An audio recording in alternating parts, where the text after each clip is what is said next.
So, like millions of other people around the world, I love to read self help books and watch self help videos. In particular, I love TED Talks, School of Life videos, and reading books by people like Malcolm Gladwell and Daniel Pink that combine cutting edge psychological research with ancient philosophy that give us solutions for how to live our daily lives. But lately, I've been wondering, is self help all it's cracked up to be? I mean, I have like 25 years of self-help books in my house. Isn't that a testament to some extent that self-help isn't working for me? And I think at a broader level, you look around and we see in many countries rising levels of anxiety and depression, rising levels of loneliness, rising levels of suicide. Particularly in the United States and Canada, we've seen rising levels of anxiety and depression and suicide among teenagers over the last 20 years. So what's going on? Well, I think to be fair, it's hard to blame all of these social problems on the self-help movement. I mean, sociologists have been documenting rising levels of alienation, loneliness, anxiety, depression, and suicide for over 120 years. It seems to have something to do with going from living in large extended families on the farm to moving to the cities. We gain our individuality in that process. You know, you visit poor villages in India and they don't even name their kids until they survive to a certain age. In the United States, we invest so much in our kids. There's so much pressure on us to be individuals. And my mother had to share a bed with her sisters when she was a girl. We had our own bedroom. Increasingly, kids have their own bedrooms, their own playrooms. And with all that privacy, though, comes growing sense of loneliness. And the psychologist Jonathan Haidt has also traced the rise in anxiety and depression among teenagers to the use of social media.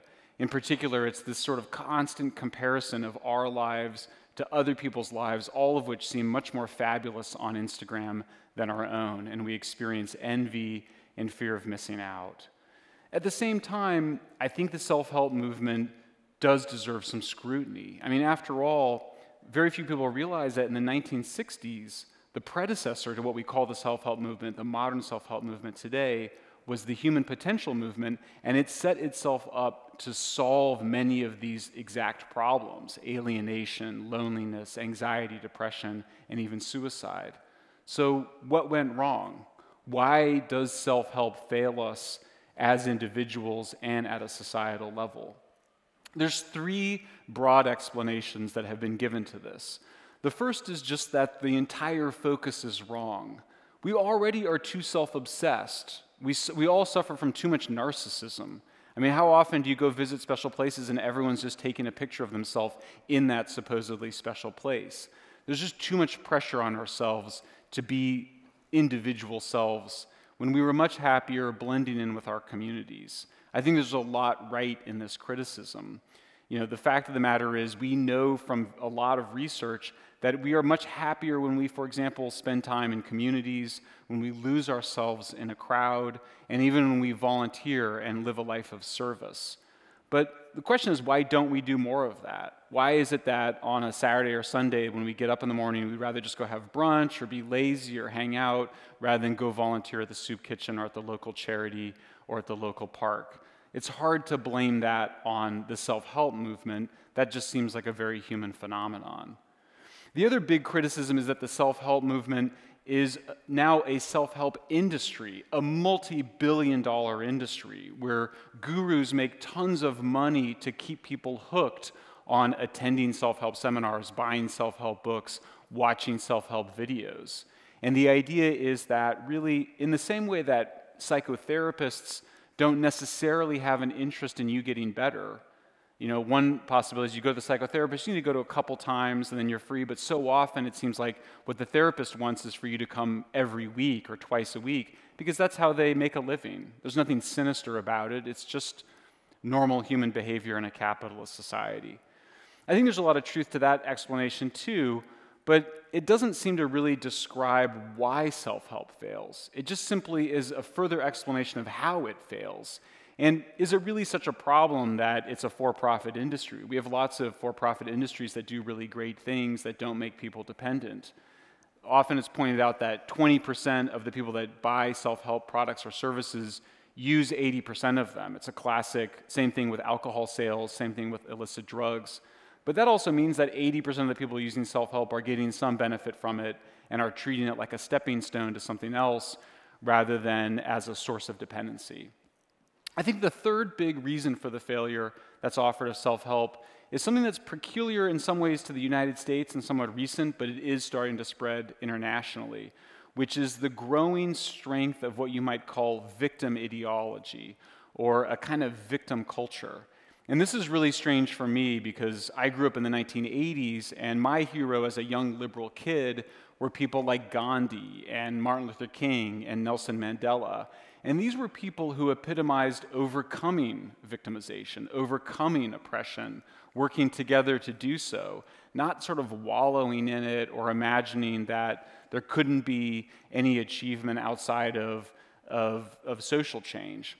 But you see now a phenomenon where many people insist that the idea of self-help itself is something sinister. It's a form of blaming the victim, that really there's nothing you can actually do to improve your life if you're categorized as a victim other than radical social upheaval and social change.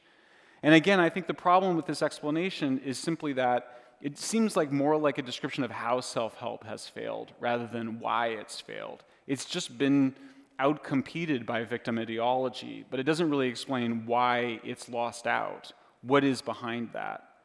I think to really get at this issue of why self-help has failed, both us as individuals and us as a society, we need to go back to the beginning of the self-help movement. Its predecessor was this thing called the human potential movement, and it had huge aspirations. It was going to liberate us from doom. It was going to create new possibilities of freedom for us. One of the most important founders of the human potential movement was an Austrian psychiatrist named Viktor Frankl. Would you just raise your hand if you've ever heard of Viktor Frankl? Would you just keep your hand up if you've read his book, Man's Search for Meaning, or seen his videos? Oh, good. Most of you haven't. I get to explain him. Viktor Frankl was a prodigy of psychology. He grew up in Vienna in the 1920s. As a boy, in fact, earlier than that.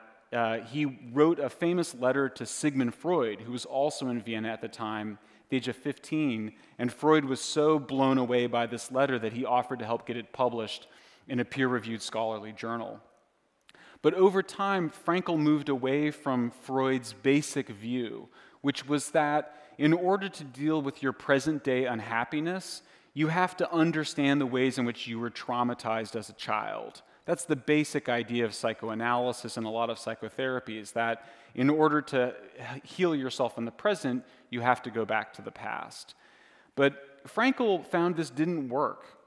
When he was 23 years old in 1928, he created a set of youth counseling centers in Vienna because there were so many suicides by high school and college students. Depression was widespread. And he created these youth counseling centers, including for very depressed and suicidal kids, and he asked them, why don't you kill yourself? I mean, it was completely wild, impolite question, maybe very rude. Here's somebody that is considering suicide, and you're asking them, why don't you kill yourself? But after they got over their shock of being asked that question, the young people came up with answers. And they were often similar. It would devastate my parents if I killed myself, and I love my parents, and I wouldn't want to do that to them. I would love to be married one day and have kids, maybe with the girlfriend or boyfriend I have right now. Or I want to be an artist and achieve a different kind of painting, or I want to be an engineer and create great things. And what Frankl discovered is that as he got people in touch with their goals, as he got them excited about what they could achieve, they overcame their depression. They didn't feel suicidal anymore. In fact, Frankl almost single-handedly eliminated suicides among college and high school students in Vienna over the next several years. This became known as something that we now call cognitive therapy or cognitive behavioral therapy. And there were two other founders of this tradition, Albert Ellis and Aaron Beck. And Beck in particular found a very similar thing, that doing psychoanalysis didn't help people with their depression. Talking more about their difficult childhoods actually made people more depressed in many cases. What Beck discovered is that all depressed people have an inner critical voice, a very dark and negative voice. And sometimes that voice is conscious to people, and sometimes it's unconscious. But there's always three parts to it.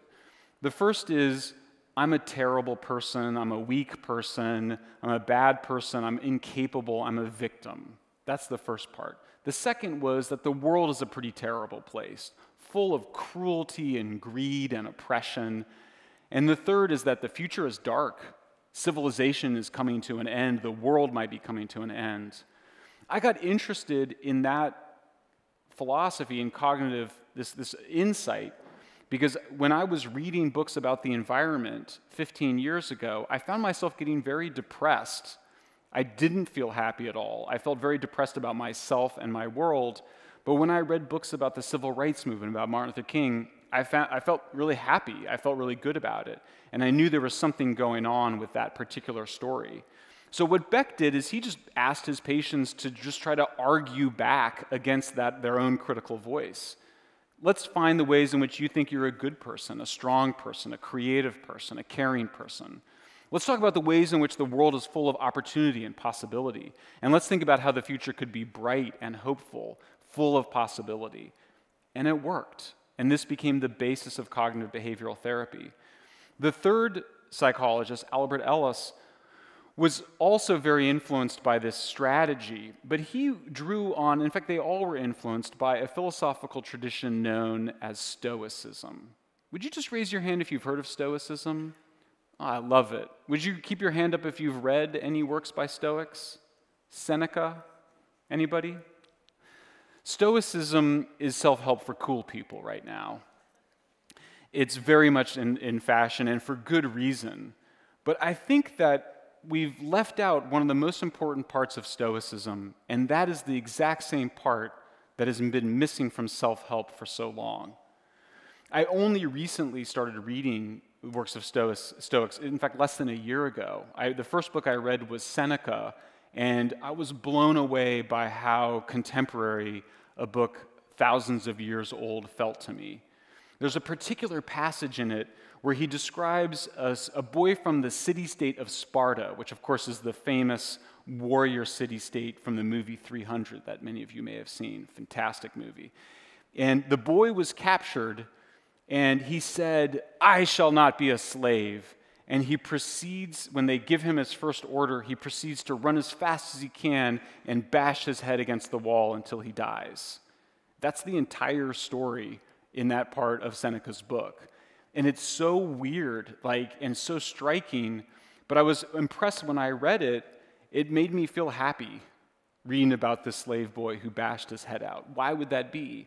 Well, Seneca knew that the reason is that kind of meditation on one's death can make one really appreciate the possibility of one's life. And this is, of course, not new at all. Ever since I read that book, I ordered myself a replica of a human skull, which, as many of you know, is referred to as a memento mori, which is Latin for remember your death. And these start showing up in 17th century paintings. They were very popular among monks in the Christian tradition. And the idea is to keep yourself humble in some ways, to keep yourself aware. But it had this other purpose, I think, which is to bring a kind of intensity to your life, a kind of new focus and even excitement about being alive. And I keep it on my bookshelf and stare at it every day. And it's not just in Christianity, and it's not just in Stoicism. We see it in Buddhism and many other ancient wisdom traditions, the death meditation. Many of you might have had the experience of walking through a cemetery and finding it not depressing at all, but actually quite exciting. Thank God I'm not one of these guys, right? I'm one of the living, and it creates a sense of possibility and intensity. But there's a criticism of this, of course. This is all just a philosophy for privileged people, for the bourgeoisie, for the people who can afford it. Real victims can't afford to have this kind of thinking. And that's what adherents to victim ideology say. It's not possible for people truly oppressed to engage in this kind of thinking. And indeed, it was put to the test by Viktor Frankl himself. Viktor Frankl in 1941, just 1 month after he married his longtime girlfriend, was captured by the Nazis. He and his wife and his parents were all taken to concentration camps, and they were split up, and everything was taken from Frankl. They took his wife, they took his parents, they literally stripped them of their clothes, and the men were just there shivering naked.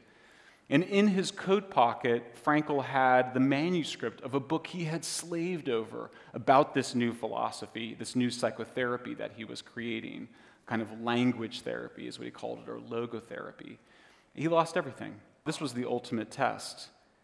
Could he survive the concentration camps? His own teaching said he could, but he needed to have a goal. He needed to have a reason to survive the concentration camps. It was obvious what it would be. He wanted to see his parents again. He wanted to be reunited with his wife. He wanted to rewrite that book that he had written. But not just rewrite it, he wanted to write a whole new book, and the book would be about how he survived the concentration camps. And people think that everybody in the concentration camps, that if they died, they were simply killed by the Nazis, but a lot of people died because they just didn't see any reason for living. They'd been victims of so much cruelty and oppression that they starved, just lost the will to live. But Frankl didn't. He lived. He got out of the concentration camp and discovered that his wife had been killed by the Nazis. His parents had been killed by the Nazis. Obviously could not recover his book. But that even wasn't enough. He said, I need to remake my life. I need to find a new love. And I need to remember my parents, and I'm going to rewrite that book. And that's what he did. And it's now called Man's Search for Meaning. And it became a bestseller. 10 million copies sold. I've read that book probably 10 times, and every time I read it, I feel inspired. In fact, when COVID first hit, all of my plans for the year were completely destroyed. I was planning a big book tour. I was going to travel around the world and campaign on environmental issues, which I'm super passionate about. It was all gone, and I spent a good couple of weeks just depressed. Sleeping 12 hours a day, watching way too many YouTube videos. And I discovered that someone had put these old Viktor Frankl videos on YouTube, and I watched them and was just absolutely mesmerized. And I realized that this is it. This is my chance. I have to find a goal. And so I did. I set a new goal for myself, write a book. It's coming out next month. And I've never lost sight of my death in an important sense. When I was 8 years old, I was riding my bike to soccer practice, and I was run over by a truck and almost died, temporarily blind, fractured my skull. And I was struck afterwards that really, and this is a common experience for people that almost die, is that the only thing you have to do is die. That's it. You don't have to be in the relationship that you're in right now. You don't have to be in the job or the school that you're in right now. You can quit all of it. You can do anything, and freedom is open up to you if you confront and accept that death is the only thing required of you. I think this is what's missing from self-help. It's lost the bloodiness that was there in Stoicism, the confrontation with death. And there is a twist to all of this, which is that when psychologists do experiments in focus groups or with people, and they just remind people of their deaths, and they don't give people a chance to process it or construct some new goals for themselves, that people become pretty small. They become actually more status-oriented, more insecure, more likely to put other people down, meaner in their views towards people different than themselves. But there's a different kind of psychological experiment that they've started to do, which is very, very different, which is instead of thinking about your death in the future, they have people take a minute to imagine that they are dying right now, and that all they can do in that 1 minute as they're thinking about their deaths is to think about their lives they've already lived. And what they find is it generates a very different experience, that really all people can do is be grateful for their lives that they've had up to then. And after that, are in a different place to consider their goals. So I'm hoping that all of you will join me in a 1-minute meditation on your deaths, but also on your lives. Would you all be willing to do this with me? I'm going to set my watch. Please close your eyes. This is going to be the longest minute of your life. Close your eyes, and all you can do is imagine that in 1 minute you will be dead. This is your last minute on earth. Use it wisely.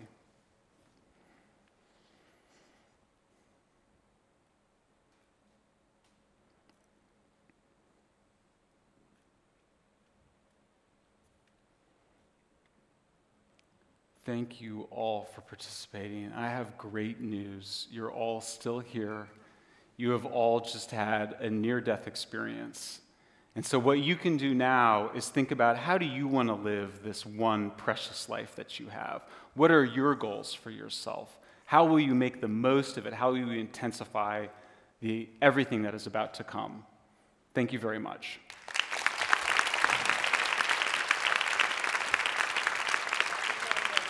So listen, I know you've probably taken part in lots of Q&As before, but not one like this, okay? This is a game called Turning Point. What's going to happen is that you're going to sit right here on the witness stand. Guys, if you have any questions, please make sure that you come down the sides of here. Look for our volunteers. They will guide you. Well, hi. Hi. Personalities gain purpose in communities. Do you agree? Yes. Perfect. Hi. Hi. So my question is going to be a pretty obvious one after what we just heard. So if you really do live in this spirit, you must feel some sort of sadness at some point, you know? How do you combat that, or what are your strategies? It's to feel the sadness and to lean into those emotions. Stoicism has been wrongly depicted in the West as the repression of emotion. That's not what it is. Stoicism is about gaining control over our emotions and our experience of those emotions and our understanding of those emotions. So when I am feeling sad, and it's taken me a long time to get here, I try to just feel that feeling as intensely as possible. That's the reason why often I think people get into depression, is they haven't allowed themselves to fully feel their sadness. Next question. Thank you. Nicely put, thank you. Well, basically my question is, well, you talked a lot about death. And yeah, I mean, death is the only inevitable thing. We're all going to die. Life might be meaningless. What if there's no God? We might live in a cruel and random universe, and I know that that might induce some existential dread in some people. But yeah, that just means if life is meaningless, we have to give it our own meaning, right? And I think that's a good thing. What do you think about that? Is that true? Yes, I believe life is meaningful, not meaningless, and that we make that meaning by having and setting goals for ourselves to really do the most with it. Perfect. Hi. Hi. How do you think COVID changed the meaning of our lives, and also maybe individually and globally? I think COVID is a gigantic memento mori. It's a way to remind us of our deaths and of our mortality. And I think then the question is, what do we do with that awareness? Do we just repress it and pretend like everything's fine? Or do we actually experience it and turn towards the future with some specific goal-making in mind? Thank you. My question is, do you think that it's ourselves, our own thoughts, or others directly or indirectly, for example, through social media, that harm our mental health more? Yes, I think that social media and getting too many people in our heads does create harm for us. I find that myself, I'm much happier when I'm off social media for long periods of time. And there's even an argument among Schopenhauer and other philosophers that we should not expose ourselves to too much reading or too much information, because it takes us away from achieving an understanding of ourselves and our own reactions and our own views of what we should be doing with our lives. Thank you. Hi. Hi, and my question is that when I try to solve my problems, I face some negativity, and they said that if you try to help yourself, you are weak. And I don't know why, so I'm asking you, why can be this an opinion, or why do they think I'm weak? Because they're lying to you and probably trying to control you in some way. For you to be able to achieve independence and live a really fulfilling life for yourself, you have to talk back to those voices, whether they're coming from inside you or from outside of you. And I would encourage you to consider keeping a journal and talking about all the ways in which you're beautiful, strong, capable, the world's an amazing place, and the future is bright. That's one of the solutions, not just for overcoming the depression, but also for feeling empowered to live a full life. Thank you so much. Hi. Hi. Do you think your goals can block your happiness and or can let you be a slave to other people's wills? Absolutely. It's possible to have the wrong goals. They're the wrong goals. The good goals that you have. The goals that, for example, that you are convinced to be an engineer. Yes. And then it's for sure you are part of a system that use engineers to make money and to whatsoever. I think part of the power of reminding yourself that your time on Earth is limited is to put some pressure on yourself to say, do you really want to be an engineer? Or is that just something that your parents want for you or that the society wants for you? Yeah, because the hardest is to find a goal. And for yes. you to find happiness is to find a goal. And finding a goal is as hard as finding happiness. So it's not something easy. And those short-term goals, from my perspective, might be part of big games. And they are creating for us those chicks like, okay, this is your goal, feel happy. I think the key is have goals, try to achieve them, and if you figure out that they're the wrong goals for you, then change your goals. But we should always have goals. If you don't have goals, if you don't have a purpose, then you have no will to live. So it's better to have the bad goal and decide that it was the wrong goal for you than to never have a goal at all. Hi. Hi. So something that could potentially give life meaning is helping others and giving back to the community. But ultimately, if there was no community and like maybe no humanity, then it wouldn't matter, like on a universal scale. So in that sense, there's no meaning, so I'm kind of struggling. So everything that I could do that's meaningful is only meaningful for other humans. And if that human didn't exist, then that meaning wouldn't exist. Yeah, the meaning is made between you and other people, but ultimately your life's meaning has to come from you. You might decide to live a life of service for community, but that's still a goal. That goal is what creates the meaning and the purpose for you to live. Hi. So my question would be, do you think that self-healing is useless, and can it be a cause of depression? I'm not crazy about the word self-healing because it implies that there's something injured in you or something wrong with you. That's why I'm not crazy about the word self-help either. The best language I can have with it is really to find a goal or a purpose or an end to achieve, because that implies that you're strong enough to achieve it, that you have the inner resources to achieve it. So I tend to dislike the language of self-help and self-healing because it implies there's something wrong with you when there's not. What motivates you in life to do what you do? Oh, man, now I'm stumped. It keeps changing. So I was very motivated around climate change. Now I'm much more concerned about the drug addiction problem. But I think one commonality is that I do try to live a life in service of helping other people, but I also try to live a creative life so that I'm not subject or dependent on those other people. I can be in service of them, but also be independent and creative. Thank you. Hi, so you talked about how people are happier in communities, right? And yeah, communities can be pretty good, but also sometimes pretty harmful. And right now I'm thinking about religious cults.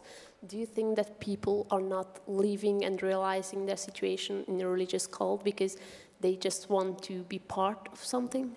Yes, exactly. You have it exactly right. What happens in the cult is that people give up their own individual goals for the goals given to them by the community. And so they give up their essential individuality. So sometimes it's good to be in a healthy community, but it's terrible to be in a bad community. It's bad to be in bad relationships. And I think what the death meditation offers is a chance to realize I don't have to be in these relationships. I can get out of them. Hi. Hi. When we achieve our goals, sometimes it's kind of an emptiness hits in. How do you overcome that? By getting a new goal. I mean, that's what happened to me. I finished my last book last year, and I didn't have anything to do. I was literally I was goalless, and my goallessness was the cause of my depression. As soon as I had a goal that I was excited about achieving, I was happy once again. Hi. At the beginning, you talked about the guy who asked the kids that why don't they want to die? And what happens if someone doesn't want to die because they are afraid of their own physical pain of death? That's a good reason not to want to die. It's usually not enough, though. Most people, because you can just stay in bed all day and that's a classic symptom of depression, is to be in bed all day or not get out of the house. And so just wanting to avoid pain is insufficient, I think what Viktor Frankl would say, to want to living a fulfilling and purpose-driven life. Thank you. Thank you. Thank you very much, questioners. I really appreciated those. Audience, I hope you gained a lot from those questions and answers. Michael, I really want to appreciate you for your time. Thank you so much. Thank you. I appreciate you. Thank you so much. Thanks, everybody. Give it up for Michael, everyone. Michael Shellenberger. Thank you, guys.